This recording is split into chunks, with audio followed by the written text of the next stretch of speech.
Ahora analizaremos el artículo 991 y el alcance del principio de buena fe que venimos hablando, que se debe en todo el íter contractual y en todo el periodo de gestación contractual. ¿Cómo podemos analizar o clasificar estos alcances de la buena fe? Según los periodos donde se deben y según las funciones o el obrar de los tratantes.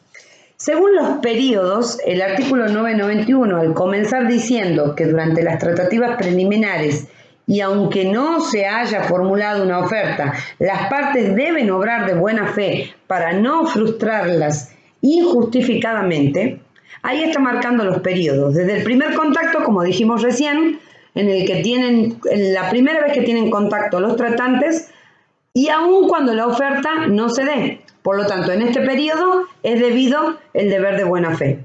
Ahora, nosotros dividimos la responsabilidad o venimos analizando que una etapa es la previa al contrato, la precontractual, y otra etapa distinta es la etapa de ejecución una vez perfeccionado el contrato. Dentro de la etapa previa al contrato, aún así podemos también subdividir en dos periodos. El primer periodo de las tratativas previas propiamente dicha, que va desde el primer contacto hasta la oferta, y aun cuando la oferta no surja nunca.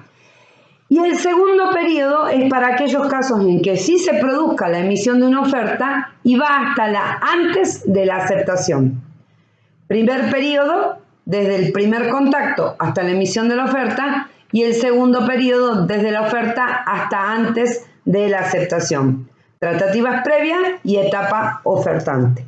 Esos serían los alcances de la buena fe precontractual. Producido el perfeccionamiento por la aceptación, el perfeccionamiento del consentimiento y por lo tanto el perfeccionamiento del contrato, ya será la responsabilidad contractual y los deberes de buena fe en la etapa de ejecución. Pero en la etapa previa tenemos estos dos periodos. El de las tratativas previas, que va hasta la emisión de la oferta, y el desde la emisión de la oferta hasta antes de la aceptación. Ahora bien, el artículo 991 también nos clasifica o nos habla de el deber de obrar de buena fe. Acá lo que nos interesa es la buena fe objetiva.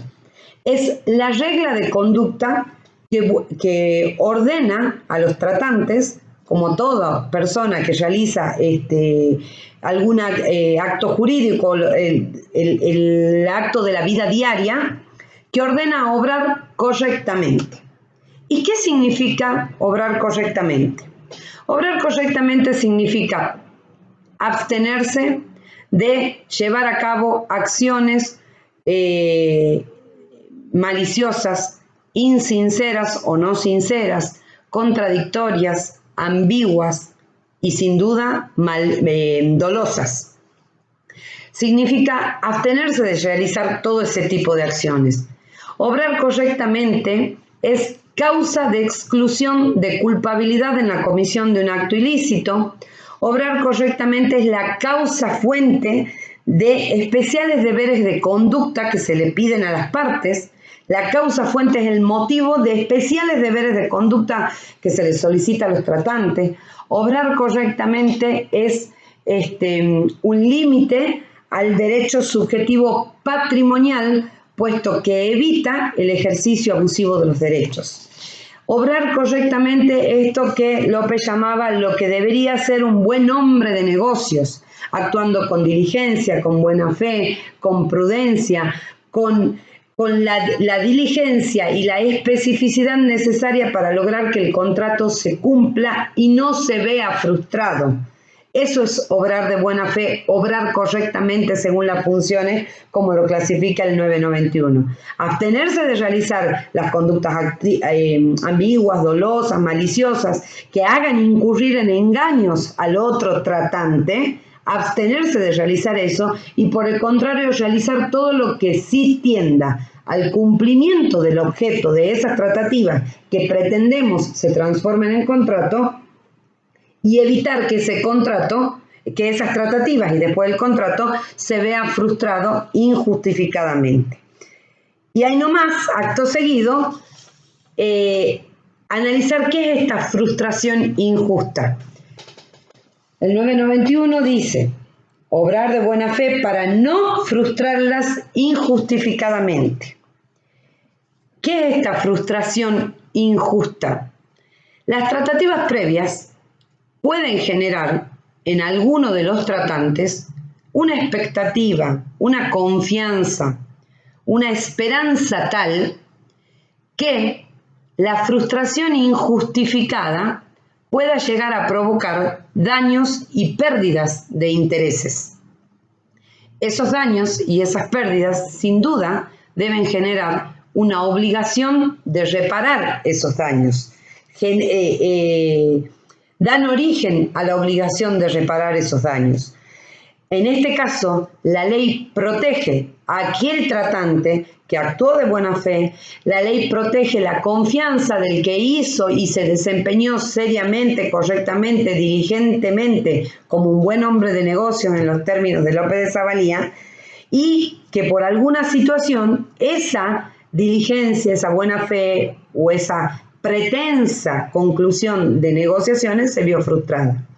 Ahora, sin duda que al dar esta posibilidad de reclamar los daños, hay que analizar muy bien los motivos. ¿Por qué? Porque si ese retiro de parte, si esa frustración de las tratativas previas se origina por un retiro justificado que amerite, no es intempestivo, es con aviso, con tiempo y no genera daño, claramente no habrá que indemnizar. Si es por el contrario, doloso, con mala intención, ambiguo, contradictorio, que viola los actos propios, ahí sí surgirá la obligación de indemnizar. Entonces, una vez que las tratativas previas se ven frustradas de manera injustificada, ¿qué ocurre? El mismo 991, segunda parte, nos da la solución. El incumplimiento de este deber de obrar de buena fe, es decir, si el retiro de las tratativas previas fue intempestivo, fue arbitrario, fue contrario a los actos propios, fue doloso, fue con intención de causar daño a la otra parte, el incumplimiento de ese deber genera la responsabilidad de resarcir el daño que sufra el afectado por haber confiado. Dijimos que la ley protege la confianza, protege el buen desempeño, protege la buena diligencia. Y si lo protege, le da la posibilidad de que el que haya sido afectado por violación de esa confianza tenga el derecho de que se lo indemnice, siempre sin su culpa. Dice el artículo, afectado por haber confiado sin su culpa en la celebración del contrato. La causa fuente de la obligación de resarcir los daños es el incumplimiento de ese obrar de buena fe. ¿Dónde radica el motivo, la fuente, la causa de la obligación de resarcir los daños? En el incumplimiento de obrar de buena fe. El mismo artículo lo dice. El incumplimiento de este deber genera la responsabilidad de resarcir el daño. ¿Cuáles son las formas del incumplimiento? La ruptura intempestiva, el abandono intempestivo, el abandono arbitrario, caprichoso, el actuar contra los propios actos, el dolo, la intención de causar el daño a otro. Y además, para que proceda este deber de resarcir, se tienen que dar los requisitos básicos de todo el sistema de responsabilidad civil, que son la relación de causalidad, la entidad y cuantía del daño provocado y el factor de atribución. Recordemos que el sistema de responsabilidad civil, en el sistema de código, es uno solo, entonces se deben establecer cuáles son los requisitos. La relación de causalidad. Vamos al 1726, donde nos regula la relación de causalidad. Son reparables las consecuencias dañosas que tienen nexo adecuado de la causalidad con el hecho productor del daño, excepto disposición legal en contrario, Se indemnizan las consecuencias inmediatas y las mediatas previsibles. El tratante que alega causas de su incumplimiento que son ajenas debe probarlo. Es decir, si él dice que él ha incumplido por causas ajenas a su voluntad, debe probarlo. Ahora, el damnificado, para exigir ese resarcimiento, debe probarlo. Y acá tenemos una imposición legal. El mismo 1726 nos habla que, excepto de imposición legal. Y el 991, al decir que el incumplimiento del deber de obrar de buena fe genera la responsabilidad de resarcir el daño, nos está diciendo que el incumplimiento de ese deber genera la responsabilidad de resarcir el daño. Entonces, si el incumplimiento genera esa responsabilidad, la prueba de este incumplimiento, ¿sí?, genera la responsabilidad. Si decir que la prueba de este incumplimiento genera la responsabilidad de resarcir el daño, es porque se presume que esos daños provienen del incumplimiento, ¿sí? Entonces, es una presunción que le da el 991. Repito, si decimos que el incumplimiento del deber de obrar de buena fe genera la responsabilidad de resarcir los daños, entonces también estamos diciendo que si la prueba de ese incumplimiento genera la obligación de resarcir los daños, es porque se presume que esos daños surgen de ese incumplimiento. Entonces es una presunción legal, por lo tanto el damnificado no debe probarlo. Entidad y cuantía. ¿Qué es lo que se indemniza? Se indemniza el daño al interés negativo, ¿sí? Se pretende volver al statu quo, es decir, que lo que se pretende con la indemnización es que la parte que ha sido damnificada vuelva al estado anterior como si no hubiera sufrido ese daño. Se indemniza el daño emergente, es decir, todo lo que ha gastado, todo lo que ha perdido como consecuencia de todas esas tratativas previas, consultas, informes periciales, estudios de mercado, y se indemniza el lucro cesante, pero desde el interés negativo. El lucro cesante desde el interés negativo, ¿qué es? Es la pérdida de ganancia que tiene el damnificado por haber dejado de contratar con otras personas. Yo decidí contratar con A y en virtud de eso, de contratar con A, después se me frustra injustificadamente. Yo para contratar con A, claramente dejé de contratar con B, con C o con D. Entonces, el lucro cesante desde el punto de vista del interés negativo es lo que yo perdí de ganar si hubiera contratado con B, con C o con D, por haber elegido contratar con A y que encima luego esas tratativas previas se ven frustradas. La indemnización al interés negativo siempre va a ser menor que la indemnización al interés positivo. Porque el interés positivo, ¿cuál es la indemnización al interés positivo? Es lo que perdí de ganar con A. Entonces, se supone que yo siempre voy a elegir, si yo elegí contratar con A, es porque ganaba, seguramente tenía un rédito superior que contratar con B, con C o con D. Entonces, lo que yo hubiera ganado con ellos va a ser menor que lo que hubiera ganado con A. Entonces, en ese sentido, la indemnización siempre va a ser menor. Y el factor de atribución. ¿Qué significa el factor de atribución? El factor de atribución es la razón suficiente. Tiene que haber una razón suficiente que genere esta obligación de resarcir. Las razones pueden ser objetivas o pueden ser subjetivas. Objetivas si lo dispone la ley y subjetivas si lo disponen las partes. Ahora, ¿cómo se clasifica la responsabilidad precontractual? ¿Como subjetiva o como objetiva? Y la respuesta la da el 1722. al clasificar lo que se entiende por factor objetivo. El factor de atribución es objetivo cuando la culpa del agente es irrelevante a los efectos de atribuir responsabilidad. Es decir, que al momento de atribuir responsabilidad no interesa si el agente tuvo o no tuvo culpa. Lo mismo responde porque es un factor objetivo. Eso en el sistema de responsabilidad. Teniendo en cuenta la clasificación del 1722, la responsabilidad precontractual sería de factor de atribución, ¿objetiva o subjetiva? Y sin duda que la respuesta es que el factor de atribución de la responsabilidad precontractual es subjetivo. ¿Por qué? Porque en este caso, al analizar el deber de obrar de buena fe que nos impone el 991, la culpa del tratante es relevante. ¿Por qué? Porque de acuerdo a eso se generará la obligación de resarcir daños o no. Porque si yo me retiro de las tratativas previas justificadamente, sin culpa, sin responsabilidad y de una manera en la que se justifique ese retiro, no debo indemnizar.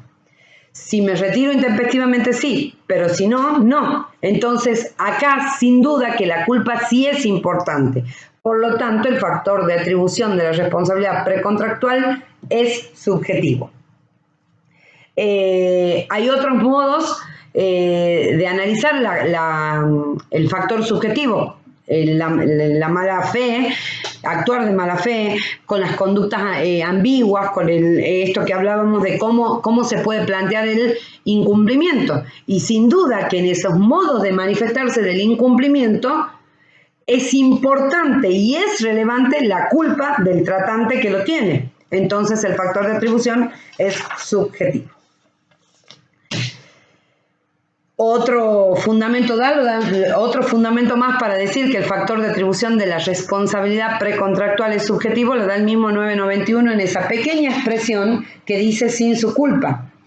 Cuando el incumplimiento de este deber genera la responsabilidad de resarcir el daño que sufre el afectado por haber confiado sin su culpa. De manera tal que si tiene culpa, es un eximente de responsabilidad. Es decir, que si el damnificado actuó con culpa, no tiene el derecho a ser indemnizado. Conclusión, el factor de atribución en la responsabilidad precontractual es subjetivo, por estos motivos que acabamos de explicar. Bueno, continuamos con el deber de confidencialidad, que son todas derivaciones del principio de la buena fe. La buena fe en esta responsabilidad precontractual me genera a mí distintas maneras, me impone a mí distintos deberes de conducta, decíamos recién. Por ejemplo, si en virtud de estas tratativas previas a mí me entregaron algún objeto, yo tengo la obligación de custodiar ese objeto hasta que vea si se va a concluir o no va a concluir en una oferta, y si no, siempre recordemos que hay que volver al statu quo, entonces debo custodiarlo, un deber de buena fe, un deber de confidencialidad. Si producto de las negociaciones y de las tratativas previas yo accedí a determinado conocimiento de determinada información, también es necesario guardar esa confidencialidad. Y el deber de buena fe me impone a mí como tratante conservar el resguardo del secreto de esa información a la que pude acceder debido a mi situación de negociación. Esto nos lleva a preguntarnos y a analizar el valor de la información.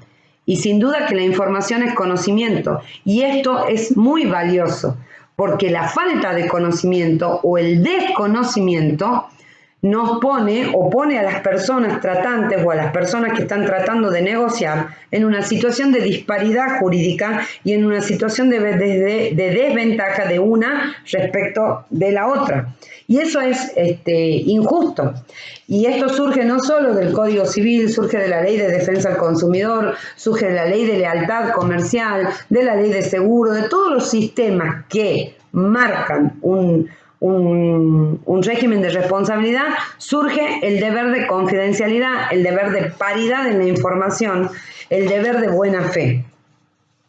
Esto me obliga a mi tratante a llevar adelante el deber de informar todo en las tratativas previas.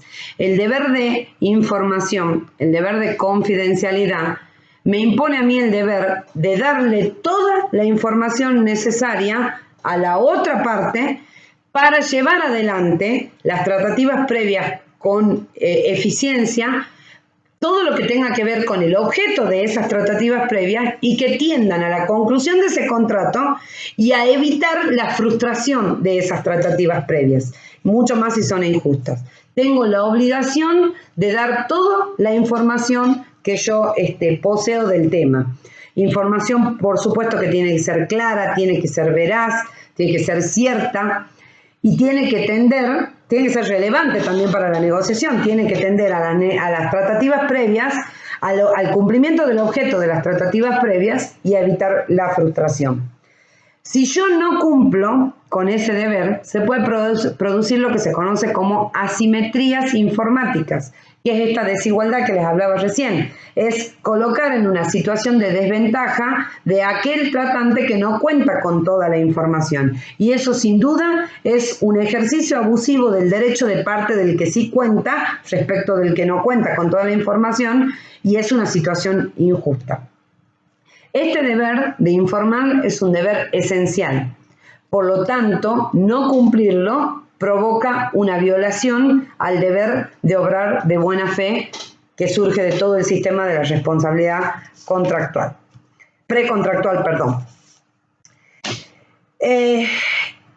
Y el 992 nos habla de la información confidencial, del deber de confidencialidad. Si durante las negociaciones una de las partes facilita a la otra una información con carácter confidencial, el que la recibió tiene el deber de no revelarla y de no usarla inapropiadamente en su propio interés. La parte que incumple este deber queda obligada a reparar el daño sufrido por la otra y si ha obtenido una ventaja indebida de la información confidencial, queda obligada a indemnizar a la otra en la medida de su propio enriquecimiento.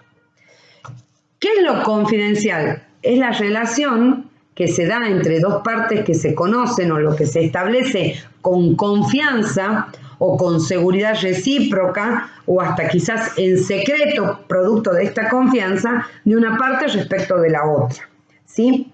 Ese carácter de confidencialidad va a depender de las circunstancias, va a depender de la naturaleza y del objeto de esas tratativas preliminares, del contexto y del objeto del contrato que se pretende concluir en un futuro. Por ejemplo, una empresa que decide empezar tratativas preliminares con un comerciante, con un distribuidor, y en pos de esa negociación la empresa enseña o le adelanta un producto a un distribuidor, un producto comercial nuevo que está por sacar. Después esas tratativas previas se frustran.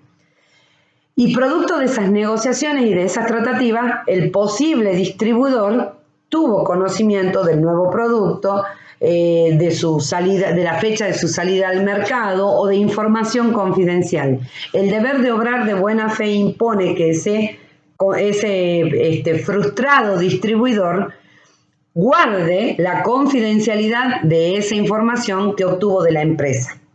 El deber de confidencialidad siempre radica en cuestiones técnicas, en cuestiones económicas, en cuestiones de estrategias de mercado, estudios de mercado, estrategias de venta, propaganda, fechas, todo lo que tiene que ver con una operatoria comercial que le convenga o no a la empresa.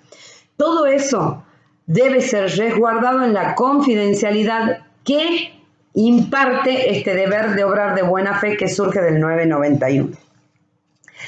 Y es tan importante este deber de confidencialidad que en caso de incumplirlo, se debe indemnizar por ese incumplimiento.